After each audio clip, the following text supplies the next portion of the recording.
కన్న తల్లిని పుట్టిన గడ్డను మర్చిపోకూడదని కృతజ్ఞతా భావంతో ఉండాలని మన పెద్దలు చెబుతూ ఉంటారు. ఇక భారతదేశం విషయానికి వస్తే ఇక్కడ ఉన్న సంస్కృతి, సాంప్రదాయాలు, వాతావరణం ఏ దేశంలోనూ ఉండవు. ఇంతటి మంచి వాతావరణం భారతదేశం సొంతం. మరి అలాంటి దేశం పట్ల ద్వేషం పెంచుకుంది ఓ భారతీయురాలు. సొంత దేశానికే వెన్నుపోటు పొడిచేందుకు కుయుక్తి పన్నింది. ఇప్పటికే అర్థమైపోయి ఉంటుంది ఆమె ఎవరో అన్నది. ఆపరేషన్ సింధూర్ తర్వాత ప్రస్తుతం వార్తల్లో హాట్ టాపిక్ గా మారిన జ్యోతి మల్హోత్రా గురించి పూర్తి వివరాలు తెలుసుకుందాం. అసలు ఆమె పాక్ ప్రేరేపిత మనిషిగా ఎలా మారిపోయింది, భారత్ పై ఎందుకు ద్వేషం పెంచుకుంది, పాక్ నేతలతో అంతటి దగ్గర సంబంధాలు ఎలా పెంచుకోగలిగిందో చూద్దాం. జ్యోతి మల్హోత్రా హర్యానా వాసి, తండ్రి చాటు బిడ్డగా జీవితాన్ని సాగిస్తోండేది. కోవిడ్-19 వరకు ఢిల్లీలో వివిధ సంస్థల్లో ఉద్యోగాలు చేసిన మల్హోత్రా కరోనా తరువాత ఉద్యోగాన్ని కోల్పోయింది. తర్వాత ట్రావెలర్, యూట్యూబర్గా అవతారమెత్తింది. భారత్లో వివిధ ప్రాంతాల్లోనే కాకుండా దాయాది దేశం పాకిస్తాన్తో పాటు అనేక దేశాల్లో చుట్టొచ్చేసింది. సిక్కు మతానికి సంబంధించిన జ్యోతి పవిత్ర స్థలాలకు ఆధ్యాత్మిక ప్రయాణం అనే ముసుగులో ట్రావెల్ బ్లాగింగ్ ప్రారంభించింది. ఇందులో భాగంగా తీర్థయాత్రలకు ఆయా ప్రాంతాలకు తీసుకెళ్లే హర్కిరత్ సింగ్ పరిచయం అయ్యాడు. ఇతడు పాకిస్తాన్ వెళ్లేందుకు సాయం చేశాడు.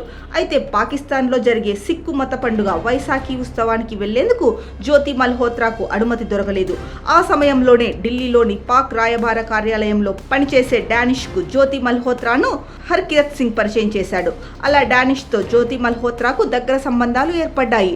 అతడి పరిచయంతో మొదటిసారి 2023లో 324వ వైశాఖి పండుగ కోసం దాయాది దేశం పాకిస్తాన్లో అడుగుపెట్టింది. ఇక డానిష్తో జ్యోతికి మరింత దగ్గర సంబంధాలు ఏర్పడ్డాయి. దీంతో రెండోసారి 2024 ఏప్రిల్లో 325వ వైశాఖి ఉత్సవానికి జ్యోతి వెళ్ళింది. అయితే ఈసారి 1 నెలకు పైగా అక్కడే ఉండిపోయింది. ఏప్రిల్ 17 నుంచి మే 25 వరకు అక్కడే ఉండిపోయింది జ్యోతి. ఆ సమయంలోనే పాక్లో ప్రముఖ వ్యక్తులతో సంబంధాలను ఏర్పాటు చేసుకుంది. పాకిస్తాన్ మాజీ ప్రధాని నవాజ్ షరీఫ్ కుమార్తె మరియంతో పాటు పలు కీలక వ్యక్తులతో రిలేషన్ పెంచుకున్నట్లు పలు కథనాలు తెలుపుతున్నాయి. ఇక డానిష్తో జ్యోతి మల్హోత్రాకు చాలా క్లోజ్ సంబంధాలు ఏర్పడ్డాయి. అతడు ఆమెను మతపరంగా బాగా లోబర్చుకున్నట్లు తెలుస్తోంది.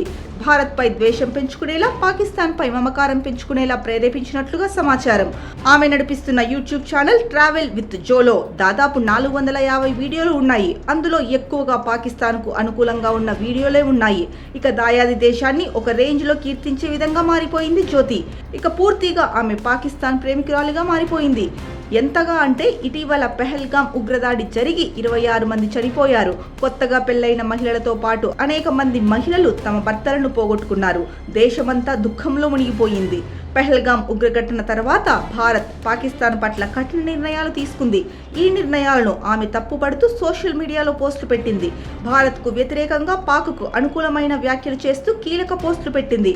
అంతగా ఆమె పాక్కు ముగ్ధురాలైపోయింది. ఇంకొక విషయం ఏంటంటే ప్రస్తుతం విచారణలో ఉన్న ఆమె ఎలాంటి పశ్చాత్తాపం కనిపించకపోవడం విశేషం. ఇక పెహల్గాం ఉగ్రదాడి జరిగిన సమయంలో డానిష్తో ఎన్క్రిప్టెడ్ సంబంధాలు నెరిపింది. అతడితో రహస్య సంభాషణ సాగించినట్లుగా దర్యాప్తు అధికారులు గుర్తించారు. అందుకు సంబంధించిన సమాచారాన్ని కూడా సేకరించారు. ఇక ఏప్రిల్ 22న పెహల్గాం ఉగ్రదాడికి ముందు మార్చిలో జ్యోతి పాకిస్తాన్ వెళ్ళినట్లుగా అధికారులు కనిపెట్టారు. అంతకుముందు ఆమె కాశ్మీర్లోని వివిధ ప్రాంతాలతో పాటు పెహల్గాం ప్రదేశాలను చిత్రీకరించింది. ఇందుకు సంబంధించిన వీడియోలను పాక్ అధికారులకు చేరవేసినట్లుగా అధికారులు గుర్తించారు. డానిష్కు పాకిస్తాన్ ఐఎస్ఐతో మంచి సంబంధాలు ఉన్నాయి. జ్యోతి మల్హోత్రా సాయంతో భారత రక్షణ విషయాలను ఐఎస్ఐకు చేరవేసినట్లు సమాచారం. ఎప్పుడైతే జ్యోతి డానిష్ సంబంధాలు బయటపడ్డాయో మే 13న డానిష్ను భారత్ నుంచి బహిష్కరించారు. ఇక పాకిస్తాన్తో జ్యోతికి బాగా దగ్గర సంబంధాలు ఏర్పడిన తర్వాత ఆమె China, Nepal, Bangladesh, UAE, Thailand, Indonesia, Bhutan వంటి అనేక దేశాలను సందర్శించినట్లుగా ఇంటెలిజెన్స్ బ్యూరో ఐబీ నివేదికలో పేర్కొంది. 2024 నవంబర్లో కశ్మీర్ పర్యటన, 2025 మార్చిలో పాకిస్తాన్లో జ్యోతి పర్యటించడం, ఈ 2 పరిణామాల తర్వాతనే పెహల్గాం ఉగ్రదాడి జరిగినట్లుగా ఐబీ భావిస్తోంది. ప్రస్తుతం జ్యోతికి సంబంధించిన డిజిటల్ పరికరాలన్నీ స్వాధీనం చేసుకున్నారు. ఎన్క్రిప్టెడ్ చాట్లు, పాకిస్తాన్కు అనుకూలమైన కంటెంట్ను స్వాధీనం చేసుకున్నారు. వీటి ఆధారంగా ఐబీ దర్యాప్తు చేస్తోంది.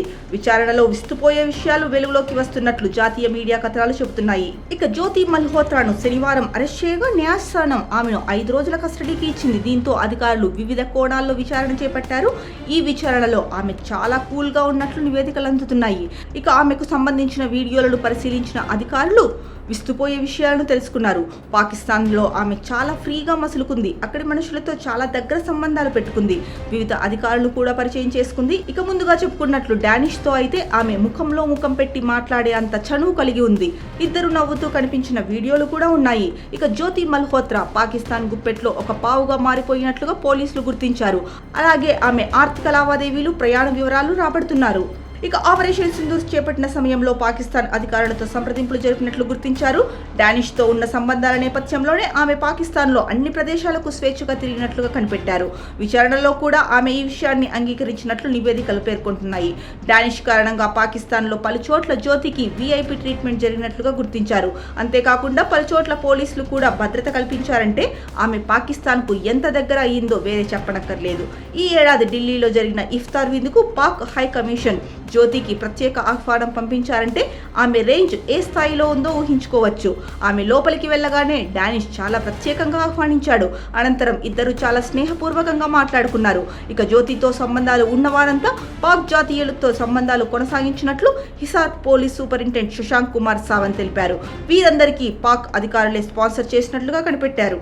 ఇక పెహల్గాం ఉగ్రదాడిలో 26 మందిని చంపేస్తే జ్యోతి మల్హోత్రాలో ఎలాంటి పశ్చాత్తాపం కనిపించట్లేదు. అంటే ఆమె మనసు ఎంత కఠినంగా మారిపోయిందో చెప్పనక్కర్లేదు.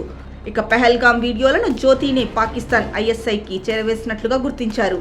ప్రస్తుతం ఆ దిశగానే దర్యాప్తు కొనసాగుతోంది.